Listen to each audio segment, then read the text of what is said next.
We're now going to start. I am going to introduce our two special guests. Well, first of all, I'm going to introduce Shagun Mehra. Everyone knows her as a very accomplished chef, but she is also a fierce elephant warrior and a conservationist. And she is also the co-founder of Year to the Wild Foundation, which is pioneering the use of cutting-edge technology to prevent elephant deaths from train collisions across the animal corridors of India. So, Shagun, thank you so much for joining us. And of course, Shagun is going to be in conversation with Dr. Bivash Pandav, who has very, very generously agreed to join us from the wild. So without further ado, I will hand it over to Shagun, and yes, welcome everybody. Thank you, Natasha, for the kind introduction. I'm thrilled to be here today, and I welcome all of you to this wonderful jungle immersion that we're about to have. And just to give a little brief about, Natasha has spoken about what I do. I am a chef by profession, and I have wildlife in my heart. And about 3 years ago, I heard of a wildlife problem in India that really struck home and stopped me in my steps, changed my life. I heard about elephants dying from train collisions. I researched it, and I could not sleep for many nights. And although I was not a naturalist or associated with wildlife professionally at all, but I decided to dive deep, jump in with all my skills, my resources in any manner that I could, and decided to form an NGO called Ear to the Wild Foundation. And since then, I partnered with the Wildlife Institute of India, which is an annex to the Ministry of Forest and Environment. And they basically are a beautiful institute, a research institute that brings solutions, wildlife solutions throughout the country. So I'm very lucky to work alongside the Wildlife Institute of India. And the guest that we have here today is Dr. Bivash Pandav. He is a formidable wildlife warrior. He has been working with the Wildlife Institute and associated with them for the past 30 years of his life, and has worked massively in different spectrums of wildlife species, from turtles to tigers, and now he's heading elephants, which is how we're now fellow comrades. And I've never met Bivash actually, but we work together, and hopefully once the lockdown is over, we shall connect in person as well. So I welcome Bivash onto the chat and let him take this forward from here. Hi. So welcome to a wonderful afternoon. I am standing here right on the edge of Rajaji National Park. The other side of the river is Rajaji National Park. It's a beautiful national park. I can show the park to you if you can have a glimpse of the park through my phone. I don't know how much you will be able to see it, but I'm standing right now in the Shivaliks. These are the hills that you see. We call them as Shivaliks. So they are called Shivaliks primarily because the shape of these hills are like tarots of Lord Shiva. So that's why we call them Shivaliks. Beautiful hill ranges. I won't call them as mountains because the height is small, so we call them hills. Once you get past the Shivalik, we enter into the Dung Valley, and then after the Dung Valley, the massive Himalayas start. So it's very beautiful, and you see the river here. It's a dry river with very narrow stream of water. You can see it here. And this is how all the rivers in this area look like. That's primarily because water doesn't flow, or most of the water doesn't flow on the surface. There is subterranean flow of water. It's bouldery, very bouldery in nature, very little soil depth. You can see here a cross section of this area. It's primarily boulders and only 3 to 4 feet of soil depth. So very little soil in this area. So whatever water flows, it just goes down and flows under the surface, what we call subterranean flow of water. And beautiful landscape, very productive landscape, a lot of animals in this area. We have a good number of tigers in this landscape. In fact, this state where I'm standing right now, Uttarakhand, has roughly around little more than 300 tigers at the moment in the state, maybe around 350 tigers. We have around couple of thousand elephants in the state. And for last half an hour, I have been observing 2 elephants resting under the shade of a big banyan tree. So all through the next 1 hour, I'll be constantly focusing and I'll be constantly looking at that banyan tree to keep an eye on the elephants. In case they come, then I have to look for an escape cover. But nothing to worry. I'll take you on the journey. So, what a charmed life you lead, Bivash.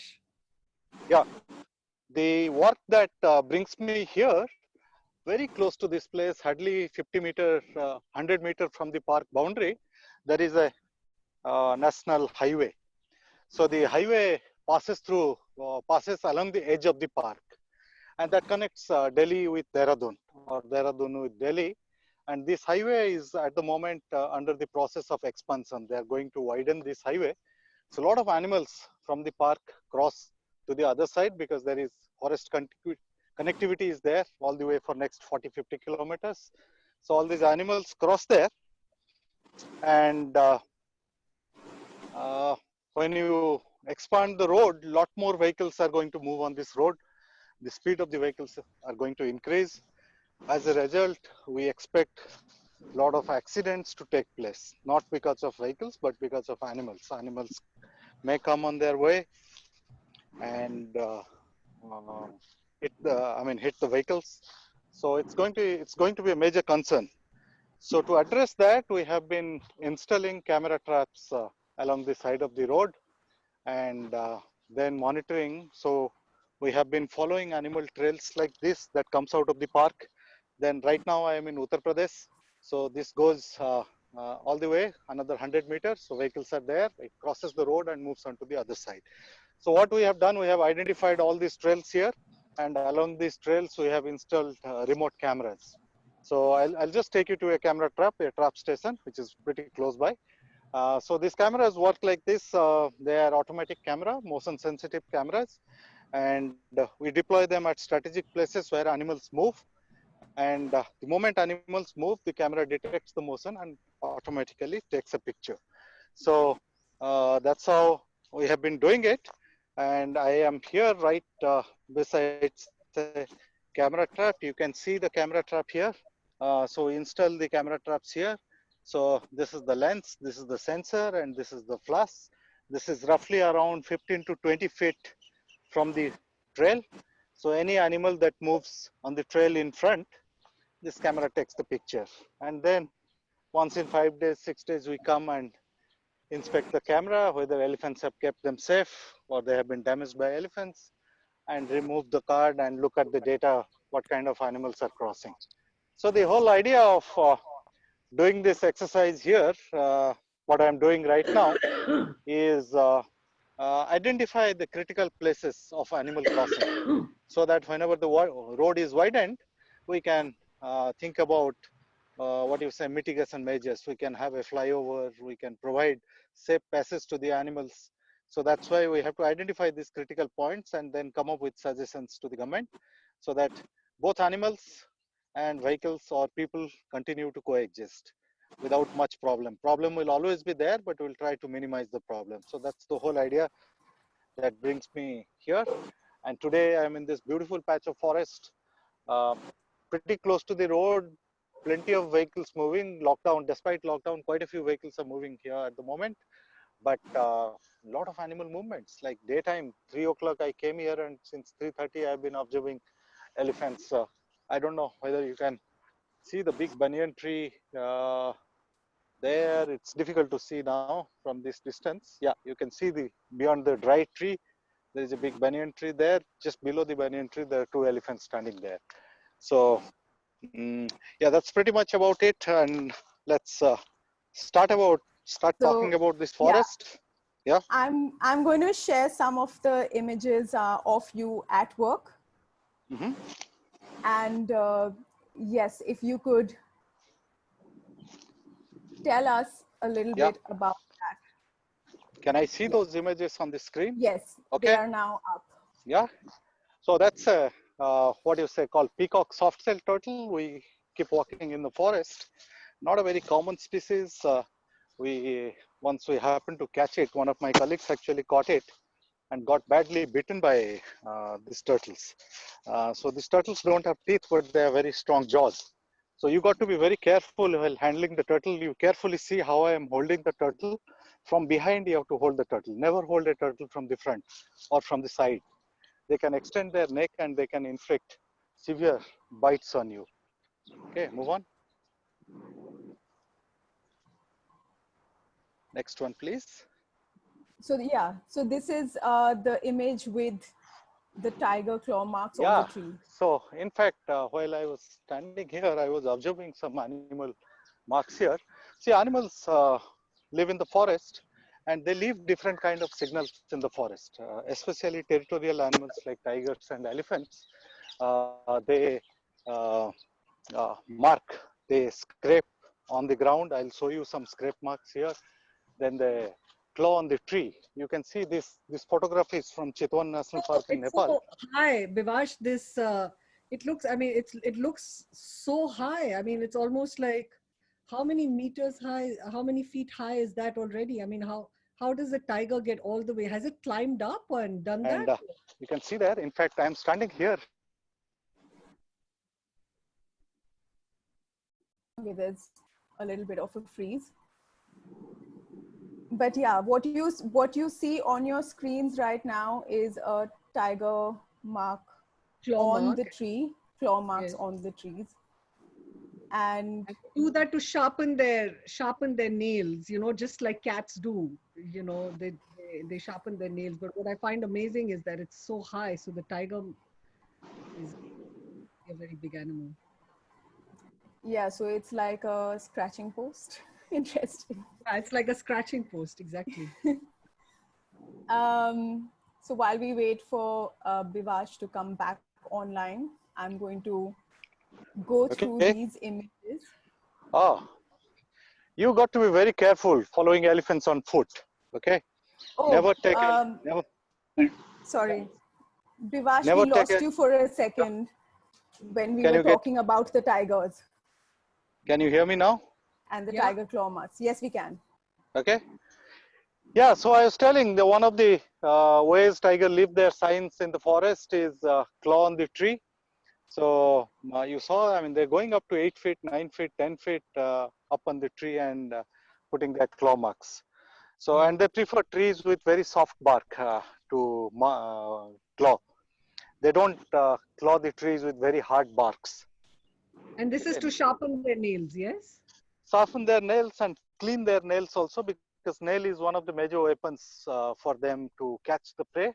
And so keep it soft, as well as a lot of things get into the nail. So keep them clean, as well as mark their territory. So this has got multi-purpose thing. Soften it, clean it, and leave a sign that I am here. This is my area. Don't enter.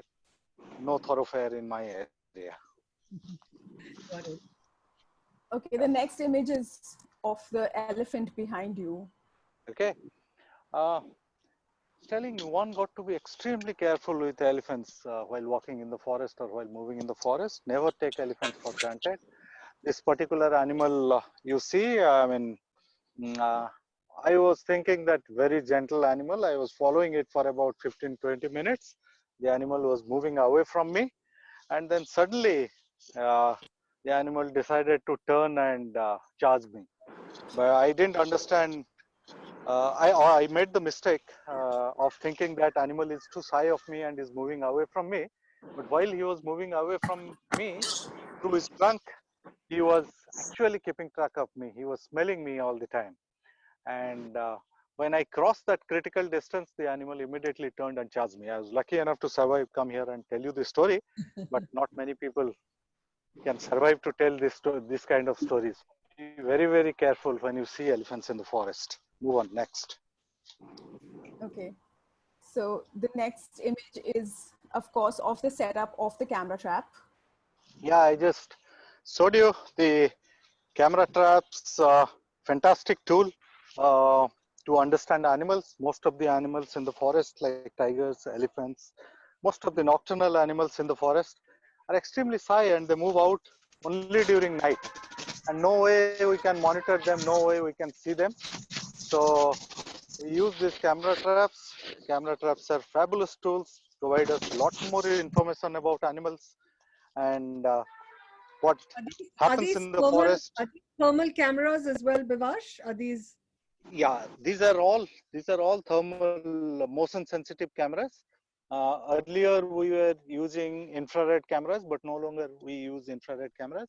We now use only motion sensitive cameras, and they work pretty well and fantastic. You will be getting a lot of footages you will be seeing now of those camera traps, and we'll talk about it. But they provide fabulous information for the animals, which normally we don't tend to see during daytime when you move in the forest. And what are you doing Again, in this image? coming back to elephants. So we have actually immobilized this elephant, giving narcotic drugs. The animal is sedated, completely sedated, and you can see me tying a belt collar around the neck. So what we are doing is we are radio collaring this animal. And once we put a radio collar, we follow them through satellite. Wherever the animal moves, we program the satellite to give signal once in 1 hour, once in half an hour. So we get a location coordinate of the animal, and we keep following the animal. And this is a very useful thing to understand how far animals are moving, how much area animals are using, how much area we need to conserve animals like elephants. And more specifically, when large animals like elephants are involved in conflicts, this works as an advanced warning system. So by following the location, we'll get to know that elephant is approaching human habitation, because we keep getting communication through satellite once in every 3 hours, once in every 4 hours. So we can send the team and possibly avoid possible interaction, unwanted interaction of humans with elephants. So that's one of the main objectives of carrying out. How do you choose which elephant to collar? We actually follow the animals before doing any kind of study. We spend a hell a lot of time in the forest, try to understand the forest, try to understand its animals.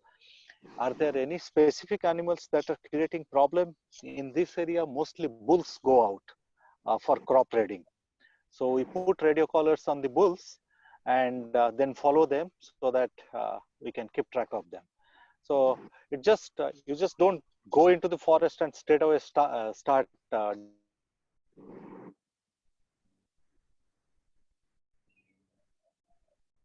think Bivash is frozen. We've lost darting, him again. Yeah. Drug to the animal. So you spend. Yeah. Bivash, there's a question for you about the cameras. Anama wants to know how the cameras are powered. Is it powered on like battery? How? I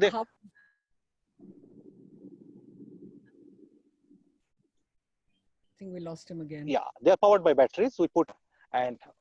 We use low. Yeah. Yes, we can hear you.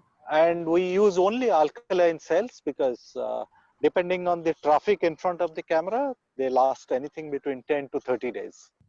What matters with the power of the camera is how much of movement is happening in front of the camera in the night, because the flash operates in the night. More the flash operates, the battery will get drained more. So yeah, that's pretty much about the cameras. And with regards to the tiger claws, Bivash, tell us, how do you differentiate between, like, how do you know that it's a tiger claw and not a sloth bear, for instance? They're very distinct. Sloth bear, when they climb, they don't mark the tree. Sloth bear, when they climb the tree, you will see claw marks on both sides, and there will be 3 or 4 claw marks. and they will be at regular interval, and from starting from the bottom to top, they will be climbing up. Most of the time, sloth bears, they climb the tree for honey or for eating fruits or something else. Primarily, they go climb the tree for honey, beehives. So you can see pair of sloth bear claws going far up to the beehives. Tigers don't do that. Tigers just go there and claw it. So you can see 5 claw in case of tiger, and you can distinguish between tiger and leopard claw marks based on the width of the claw. So tiger claw will be very wide like this, and leopard claw will be more narrow like this. So yeah, that's how you distinguish between sloth bear and tiger. Would you like to move? Shall we do the videos that the camera trap has? Yeah, sure. Okay, awesome. Please. That's like my favorite part. So Bivash has captured some from the camera traps that we have. There are some live footages of what they captured, and he's been very kind to share them with us. Yes. Bivash, you can just tell me when you want me to pause. Yeah, so over the years, actually, various parts of the country, we have been camera trapping.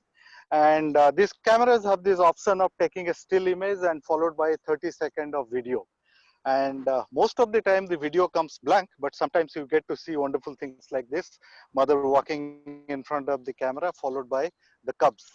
Otherwise, it's very difficult to get photograph of cubs because mother and cubs do not walk simultaneously most of the time in front of the camera. And so when we give that 30-second video mode in the camera, sometimes we get to see beautiful videos like this. And this landscape elsewhere, tigers are known to raise 3-4 cubs in a litter, and extremely productive animals. If a lot of food is available for tigers, they can raise 4 or 5 cubs. So, and cubs remain with the mother for about 2 years, after which they disperse from their mother's area and establish their own territory. Move on, next. Beautiful, Bivash. Where was this taken? This was taken, I think, somewhere in the forests of Uttarakhand, and it dates back to 2011 or 2012. Yeah. Of course, in this one, you see the tiger being curious about the... Oh, they're extremely curious animals, tigers. You put any foreign object in their area, they will go and inspect it. Some of them are very scared of it, like this tiger you see, she goes and smells the camera trap and then... Does it make a sound, this camera, Bivash? Immediately runs. And some of them are very aggressive. We have instance... No, cameras do not make any sound. They're absolutely silent. And we have some instances of some aggressive tigers who actually bite the camera and pull the camera out from the trap station and throw it elsewhere.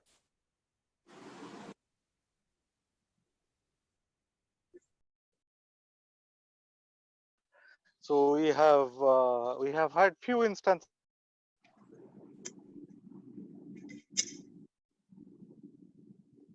of like that. Some tigers are shy. Hello. Hello. Yeah. So this one is, of course, the one where the tiger is marking its territory. Yes. So one of the ways of marking is spraying on the tree. We have seen tigers making claw marks. They spray. Can you put me on screen now? I want to show the other kind of marking. I'm standing here right besides a leopard marking. So you can see here, this is a trail going on, and you can see this person slightly exposed. So when leopards, tigers walk on this trail, they tend to leave marking just like dogs. After they urinate, they scrape the ground. So tigers and leopards also do that. So here actually a leopard has done it. There are no tigers in this area. A leopard has done this scrape, and sometimes they urinate, sometimes they defecate here. And the major difference, other animals in the jungle also do, mostly buffaloes, they do it in the jungle, but tigers and leopards or carnivores, they make the scrape parallel to the trail. You can see the trail going here This is the trail, and this is the mark. So they do it parallel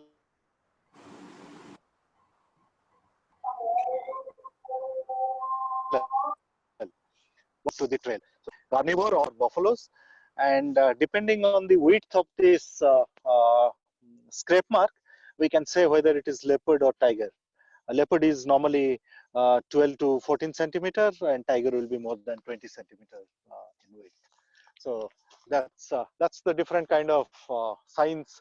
Either they spray, as you will see in the video, or they will scrape on the ground, or they will put their claw marks on the tree. Are you by yourself, Bivash, in the jungle, or do you have Yeah. some forest guards or somebody protecting you, or how does this No, work? no. Yeah, I mean, I'm on my own. I'm alone in the forest. Actually, I'm not in deep forest. I'm very close to the road, but the forest is quite good here. Very good forest. Okay, so I'm going to again now with that information that you shared with us, again share the video of the tiger marking, making its mark. Mm-hmm. There's a question for you, Bivash. Yeah. Okay. From a very close friend of mine, Mm-hmm. who I'm very happy to have here, and she Mm-hmm. she asks you, do you Mm-hmm. prefer this life being away from people? Are you better with animals than you are with people? Yeah, human beings are social animals. We can't live without people. Uh, but life in jungle any day is better than the cities. And thanks to this lockdown, life has been very peaceful. Otherwise, it's too hectic, and life moves at its own pace in the jungle. That's why I love. That's what I love about this forest. Are you better with animals than you are with people, Bivash? Uh, difficult thing to say. I do enjoy watching animals, uh, but I live with people, so it will be difficult to say, okay, I don't like people, but I like animals more, certainly. Tell us something about the lockdown. And since the lockdown happened, has it made any difference in the jungle? Like the absence of tourists, for instance, that would otherwise come into the jungle. What is the impact of the lockdown on the jungle, Bivash? I personally feel tourists do not make a huge impact on the forest. Contrary to what people think that tourism is creating a lot of disturbance and all, if tourism is properly managed, it's a very good thing, because people have all the rights to come and see what we are protecting in the forest that we are protecting. What is there in that forest? People must come and visit, but it has to be done But in a responsible manner.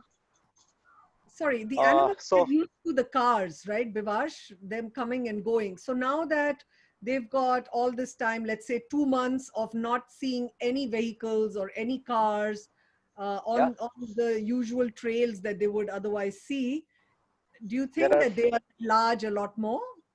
there are no accidents, road accidents due to animals. There are no death of animals due to accidents, and animals are moving pretty freely in this area. And if vehicles are there, that certainly creates a problem. But let's not mix this with tourism. Tourism is completely different from vehicular movement on the roads, passing through the forest. So, yeah, lockdown has been a boon for wildlife and environment, but a lot of issues. I mean, people have suffered a lot. The country is also suffering, but definitely forest has gained. It has been a big respite for all of us. Absolutely clear sky. You can see the night. You can see the stars clearly. Bright sunlight. You get good source of vitamin D. We get without any problem nowadays. Complete peace. Absolute peace. The earth needs rest. It certainly needs rest. But how much rest we can give, that's not in Tell our me, hand. there's a question from Kapil Sharma, Mm-hmm. and he's asking if there are any poaching cases during lockdown. Uh, I'm not the right person to talk about it. I have no idea. But its lockdown is there. People are not moving on the streets, but the staff are constantly patrolling. So it will be unfair to say that poaching has increased. Poachers may be active in certain areas, but staff are constantly patrolling and they're moving in the forest. They are on a 24-hour job despite lockdown. And none of the chowkis inside the forest are vacated by the staff. They're all stationed. Staff are there in the forest and they're patrolling the jungle. So I don't think, and actually restriction of movement of vehicles has helped in controlling poaching, because poachers most of the time either they're local, or if poachers are coming from outside, it's very easy to keep track of them during lockdown when police is very active. Most of the road traffic is blocked. So I personally don't buy this idea, okay, lockdown has increased poaching. I don't think it's true. Bivash, Agastya is asking if animals understand the tone of voice that the human beings speak in. Do they understand the tone, like if it's an excited tone or you're whispering, or are they, do you think that? I don't know, but there are very famous biologists like Cynthia Moss in Africa, just goes and parks her Land Rover in the middle of elephant herd and keeps observing them. A few days back, I was talking to a leopard in the forest for about 15 minutes. What Of do you course, the mean leopard talking was to a leopard? yeah, the leopard was more than 100 meters away from me, constantly looking at me, staring at me. And I was standing and asking him to come out. So I don't know whether they understand our voice or our mood, but they are very peace-loving animals. They do not attack us. Almost all animals, including tiger, elephants, all the animals, they tend to avoid human beings. They tend to move away from us. They avoid any kind of confrontation. The tragedy happens when there is a sudden encounter. And most of the time, animals attack because of self-defense, not because of predation. So they don't want to kill human beings. You suddenly encounter, there are exceptions, there are man-eaters, there are habitual offenders, so they create this kind of problems, but most animals in general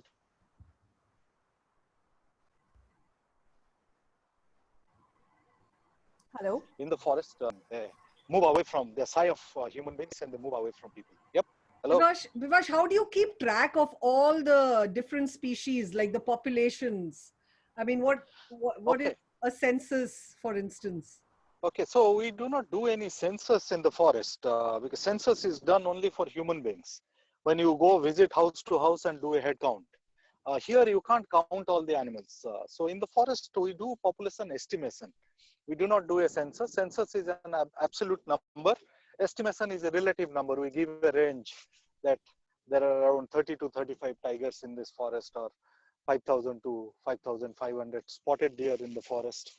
So there are various methods. Individually identifiable animals, nocturnal animals, we use camera traps. Like tigers, we identify them based on their stripes. Leopards, we identify them based on their spots.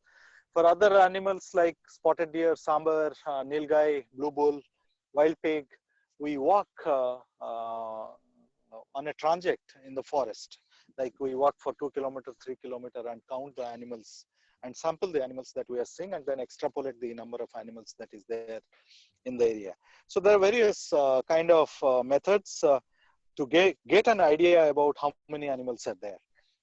And these methods are pretty standard at the moment. So we deploy different kind of methods to keep track of, or to find out how many animals, or what is the density of animals in the forest. What kind of animals are there in what abundance. That's what we try to figure out. And do you have special animal whisperers, Bivash? I didn't get it. Can you please repeat? Animal whisperers, like you have horse whisperers, people that are specialized in certain animals, like people that could know and talk better to elephants, for instance, or tigers, or I don't know. We don't have whisperers, but we have excellent trackers in the forest. The locals, especially who live in the forest, they have superb field skills. So just looking on the dry leaves, they will figure out the presence of the animal. If a the elephant has walked like this kind of area, absolutely dry leaf for normal eye, our eye or your eye, you can't figure out animal signs, but they will figure out the elephant has moved and in which direction elephant has moved, and they will track the animals. Some people smell the animals, excellent sense of smell looking at this. So they track, I don't know, these whisperers, I have no idea about people who whisper to the animals, except I do it occasionally, which is totally ineffective. So you are the animal whisperer. No, I don't. It doesn't result in anything. So I keep talking to myself. What about birds, Bivash? Are birds also a part of your aggregation? Do you focus on birds and not just animals? Yeah, I mean, whenever there is a nice bird, you pick up your camera and take a photo and take a note of what bird you're seeing in which place. And there are very specialized people who are studying, and now a lot of citizen science program is happening. People actually have developed bird watching as a hobby and actually recording the bird species they're seeing in different parts of the country and putting it in a server, which is actually giving us a fairly good idea what kind of birds are found in which part of our country. Uh, so, and this is very rich. This forest that you see is very rich. Rajaji has, we have got roughly around, say, if I am correct, roughly around 400 species of birds in this area. India has roughly around 1200 species, so we have roughly around 400 species of birds. I may be wrong, but that's what is my guess for this area. There's a question for you, Bivash. Yeah, Since yeah. you've been doing this for 30 years, okay, Mm-hmm. in the Wildlife Institute of India and been around Dehradun and in Dehradun, have you seen any Okay. change in in in the terrain, in the place, in the forest? Has there been a change in 30 years, in the good or bad way? The forest has improved in this area over last 30 years uh, because a lot of people were living in this forest especially across the river that you see, the Rajaji Tiger Reserve. A lot of people were living in the forest, not only here, Rajaji, in parts of Corbett also. A lot of people, there is one community of people, pastoral community who are living here with their buffaloes. So they have all been relocated outside this forest, and the forest has improved tremendously. 30 years back, when I entered this forest as a student, there were a lot of buffaloes, a lot of cattle grazing in this area. People were climbing up the trees and hacking the trees, lopping the trees for providing food to their animals or their livestock. That's completely stopped.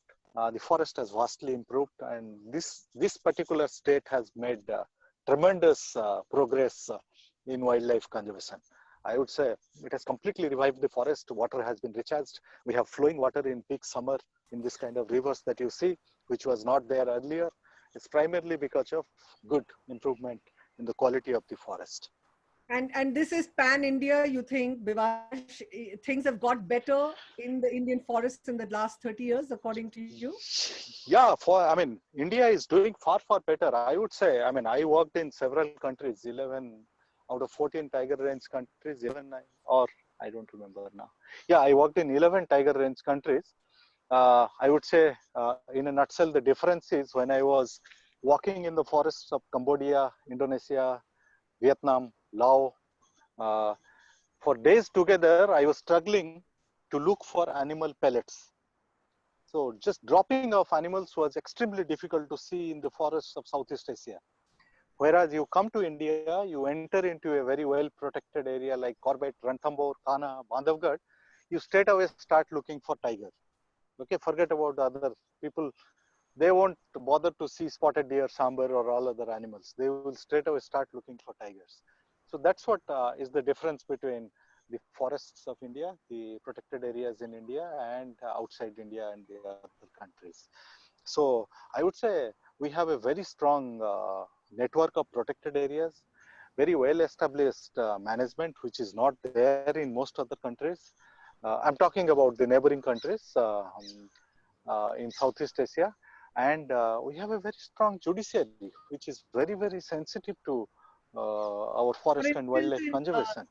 For instance, the Jharkhand airport plan was put on hold because it was an elephant corridor. Yeah.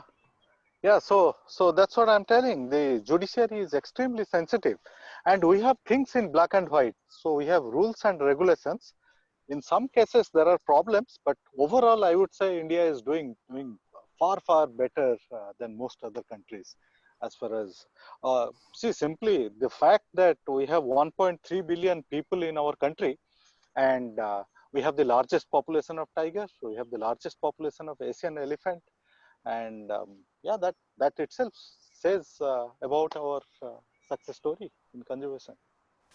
Speaking of the elephants, should we go to the images of Sure, all the sure. elephants that you know? Yeah, yeah. Okay. Mm-hmm. Can I? Okay. Yes. So yes. Can you see the images, Bivash? Yeah, yeah. Okay. So this is the elephant calf actually.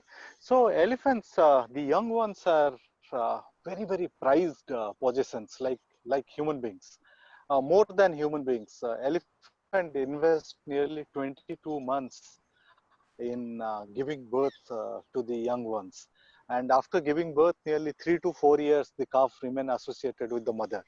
So they have, once they give birth to, I mean, once the female conceives, it's an investment of 6 to 7 years, and it's a huge investment. So they're very possessive about their calves. So especially when you see female with calves, you have to be very careful. Females can be unduly aggressive just to protect their calves. So that's about the calf. Move on. The next one. So elephants, both male and female, are dimorphic. Males are much larger. Some of the bulls have tusk. Some bulls do not have tusk, like this young bull has tusk.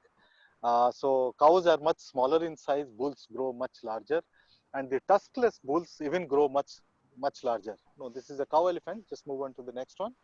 So So the tuskless males that we have in our area, they are called Macaws. I think we'll show some picture of Macaws to you. This is a very young bull. Normally 10 to 12-year-old, they separate. The bulls are pushed out of the group. They are not allowed to live with their mother's group. Only the females, the closely related females, 3, 4 sisters, their daughters, they form a close bond group, or close family unit, and they live together. And the young bulls are all pushed out of the family group, and they move around. They create a lot of problem, the young ones.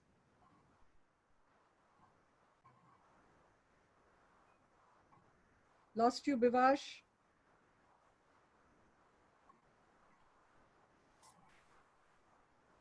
So these three images are of the same tusker, the same young male.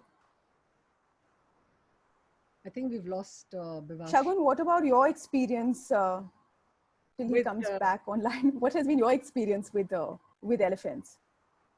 Well, I've mostly worked, apart from the fact that I've seen quite a few elephants in the wild, I work rather mostly with captive elephants, because the tests and the experiments that we do in order to do early detection of elephants to prevent them from being hit by trains, we use technology, and for that we usually work with captive elephants to give us better results, and for us to understand whether this technology actually works. So the beautiful animals, I cannot express enough how extremely mesmerized I am from this beast. I was, the last time I was there, I was stroking them, and they're curious, so they hold out their trunk to try to touch you. I was taking apples and I was feeding it inside its mouth, and then you can feel the tongue of the elephant, which is so big, and it's quite a realization to come in close proximity. There's a question for me. Sorry, I think Bivash is online again. Bivash has come. I'll take this question very quickly. What are the areas that I have worked in? I have worked in Northwest Bengal, in the doors. That's where I've mostly been working, because that's where the highest amount of elephant train collisions actually occur. So that was my point of focus, to work in that exact area. And that is basically a big elephant corridor. Yes. Okay, so Bivash, we are back. I Okay. think we lost you for a second. Okay. We are now looking at somebody called Mohan. Okay. Mohan. No, this animal is a young bull. Uh, uh, no, this not this is the one. Can you move to the other slide? This one? Yeah, that's a Makhna, Mohan Makhna. Oh, okay. This Makhna, I was telling in Asian elephants, unlike African elephants, both male and female have tusks. Some of the Asian elephant only males have tusk, but some of the bulls are tuskless, so they are called Makhnas. So the one that you see in this picture, it's not a female, it's a Makhna. And Makhnas, because they don't have tusk, they don't have to invest their energy in growing their tusk. So that energy is put into growing a much larger body size. So Makhnas are much larger compared to the tuskers as far as the body size is concerned. Move on, next one.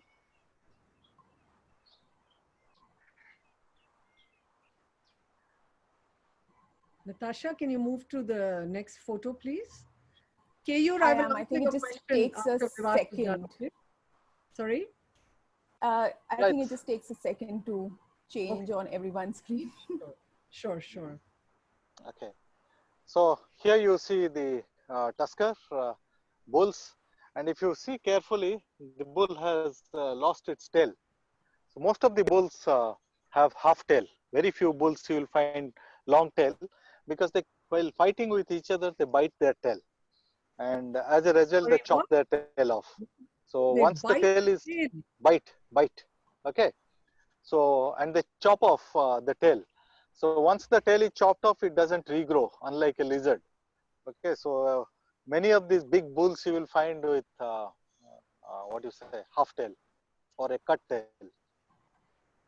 What about the ears, Bivash? Why are they so, I mean, they're so irregular and ragged, you know? Is it wear and tear? Like, what happens to the ears? Exactly. As we grow old, we get wrinkles on our face or on our skin, on our body. So same thing happens with the elephants. As they grow old, the ears get wrinkled.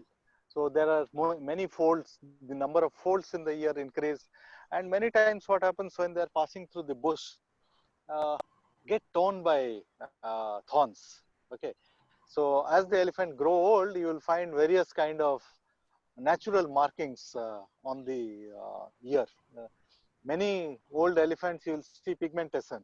The upper person, the forehead and the trunk and the ear especially, you will find pink pigments on the skin.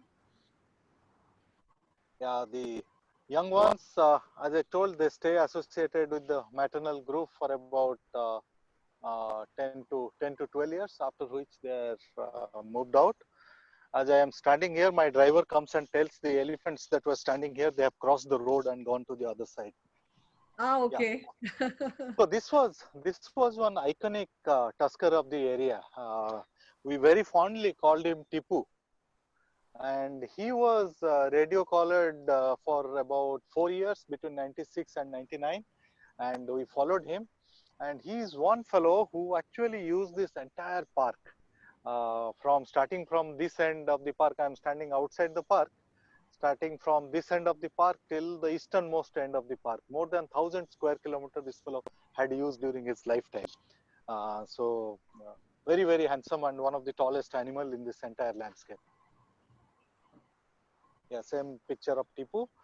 You can see the animal is in must.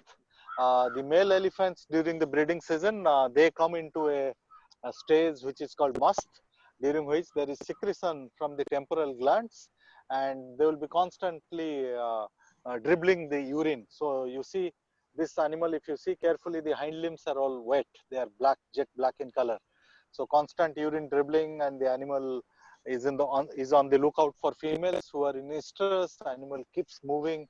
During the musk time, they cover a much larger area than during the non-musk period. Move on, next.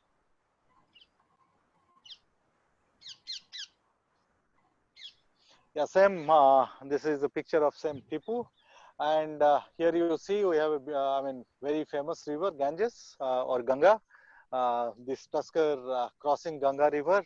So bulls actually cross major rivers. River crossing is not a big problem for these bulls, and they move from one part of the area, one part of the park to the other part of the park, crossing these several barriers, several rivers, and other things.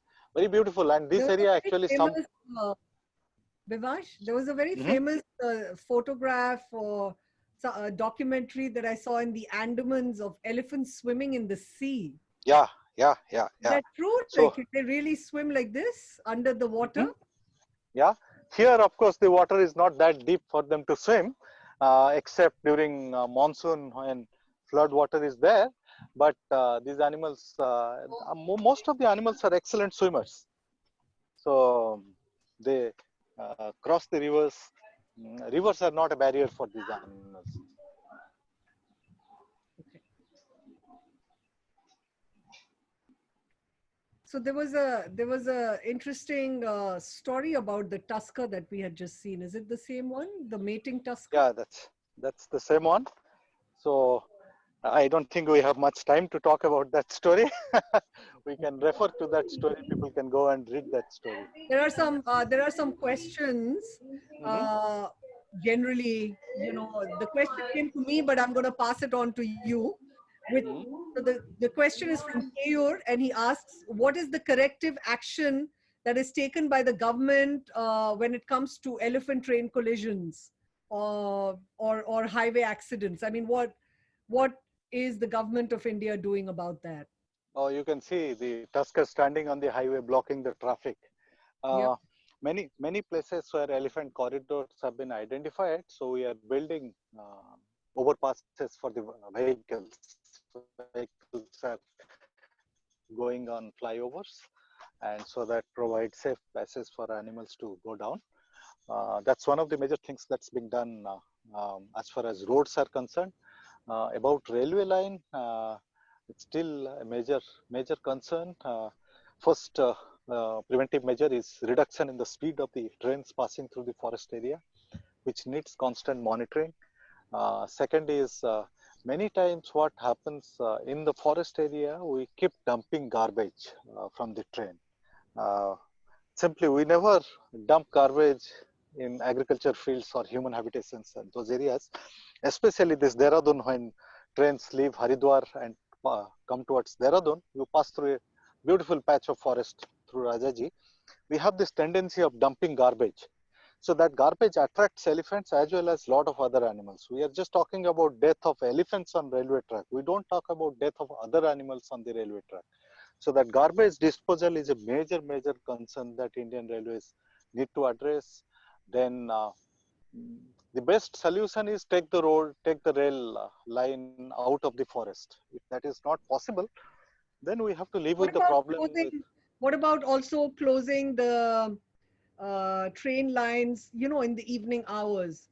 So, I mean, it's something that I think Ear to the Wild Foundation is also working on, which is the policy part of it with the judiciary in India, and appealing to them with PILs, asking them, imploring them to consider what Bivash just said, which is closing certain train lines, restricting movement of trains and vehicles during that period of time where elephant movement is very high. Besides, there are a lot of other things that have been done, like there are regular patrolling along railway tracks. We have identified that these are the most sensitive stretches, 8 kilometer, 10 kilometer, 15 kilometer, and patrol on those stretches regularly, manually patrolling and then looking for elephants. And of course, Shagun was telling in the beginning, use of technology, trying to use technology, but we have not perfected it yet. Hopefully, There will be some solutions in near future, but mm, yeah, it's a problem and it's a major concern that needs to be addressed.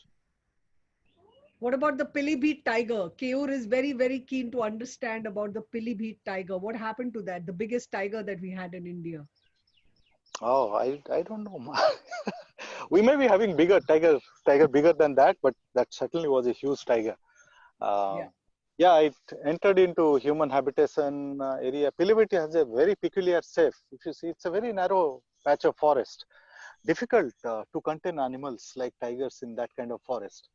And there are a lot of tigers. Primarily, there are a lot of tigers because of good conservation interventions in those areas.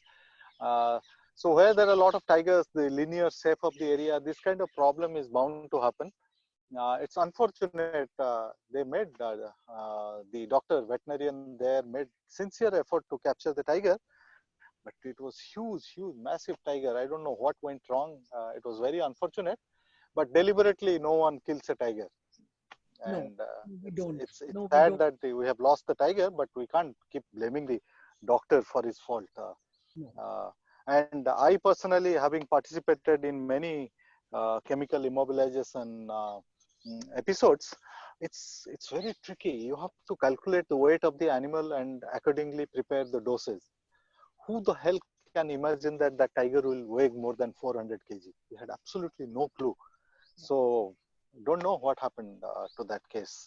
Difficult for me to comment, Do you but want to show us the elephant dung, Bivash? yeah, you can see here.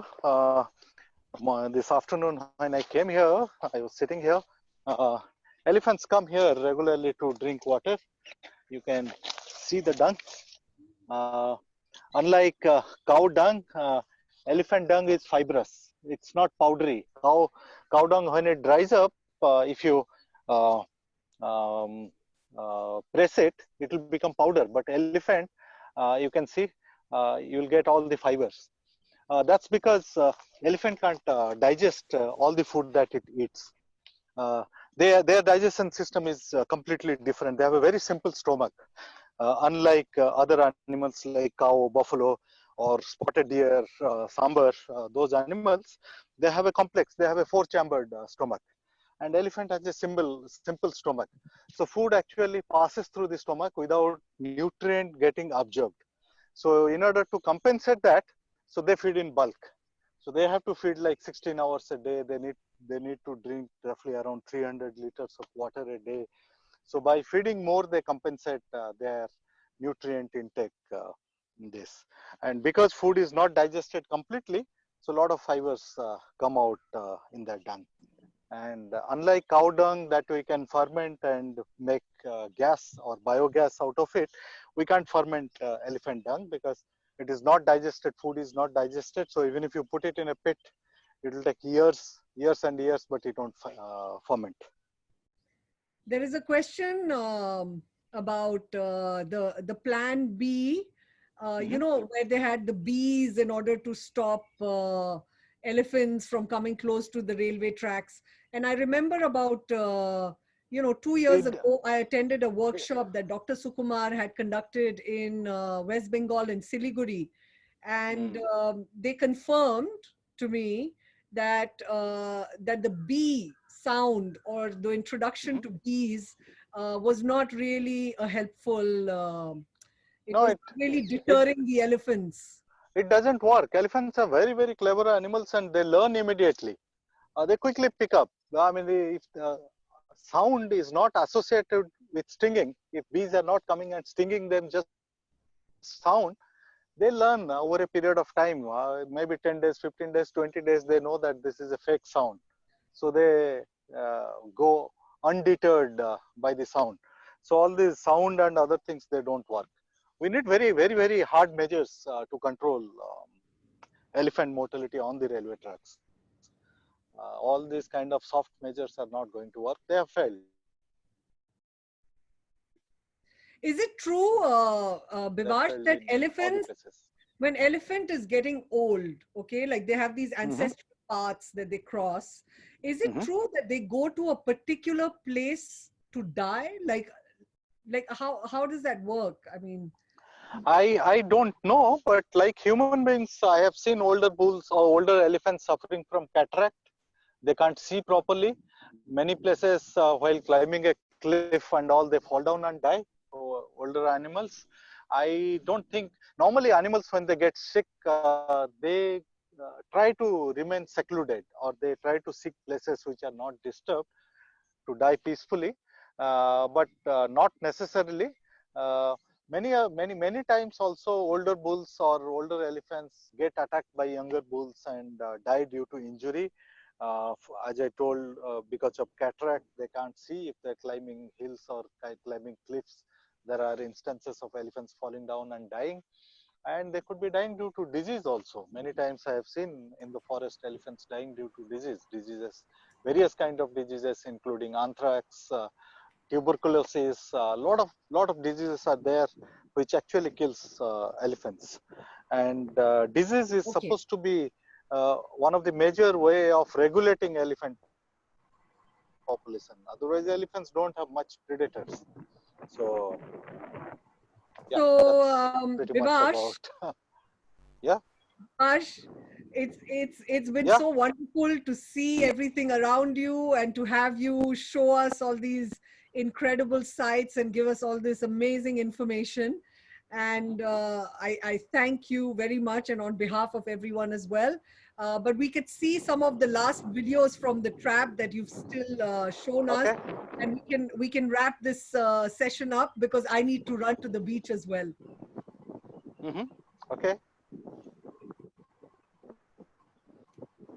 Okay, so these are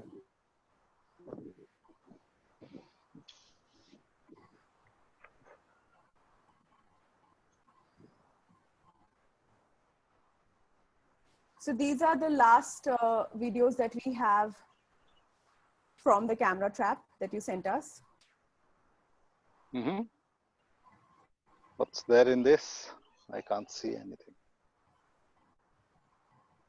I think it was two of the cubs along with Okay. the mother. Okay, I think we have shown this. It's the other one where they went back, I Okay. think, in another Okay. direction.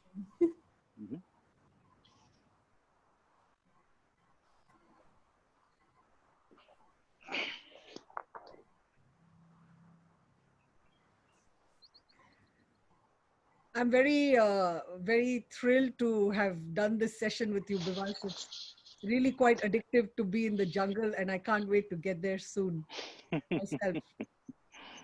So you better be ready to welcome me to Dehradun. You're most welcome. Okay, I don't know why this is not playing. Okay, move on to the next one. There was just a very quick question before you leave from someone who said that when an elephant dies, do you dig a pit or something, or you just leave it as, you know, for the other animals to feed? And a dead animal is a huge resource of huge food, huge amount of food is available to all the scavengers in the forest. Wild pigs eat elephant meat, then tigers go and eat dead elephants, leopards eat dead elephants, hyenas eat dead elephants. So one should not remove a dead elephant. Tons of meat is available for animals to eat. Why should you remove it? There is no need to remove. Bury the animal. Okay, I have back on track now. The video number 6, 7, and 8. Yeah.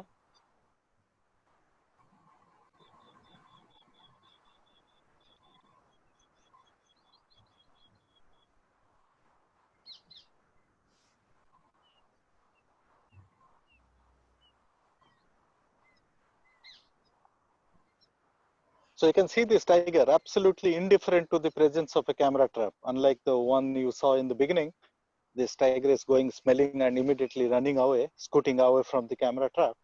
You can see this fellow coming quietly, standing in front. amazing. Thank you very much, Bivash. Okay. You were telling us about the tiger drinking water from a particular place where they kill, right? Yeah, not particular place. So whenever tiger makes a kill, it drags the kill to close to water, because whenever any meat-eating people, whenever you eat a lot of meat, you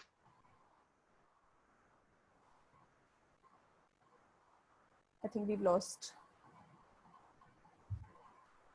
feel very thirsty. Same thing, tiger eats, so drink water regularly. So if it runs away from the water, leaves the kill, comes and drinks water, other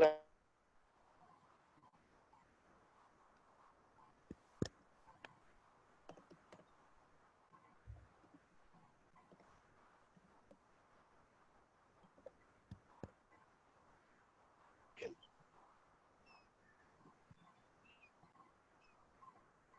I think we've lost Bivash, huh? Yeah, I think so too. I think Bivash, No, I think he's just back.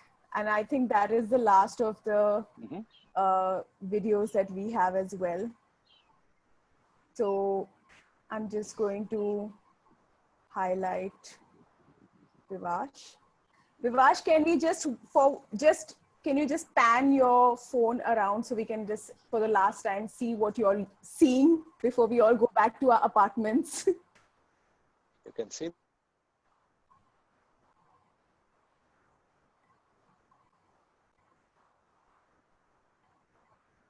this beautiful forest with grass. There are some langurs and elephants. The group of elephants that were standing here, they have moved.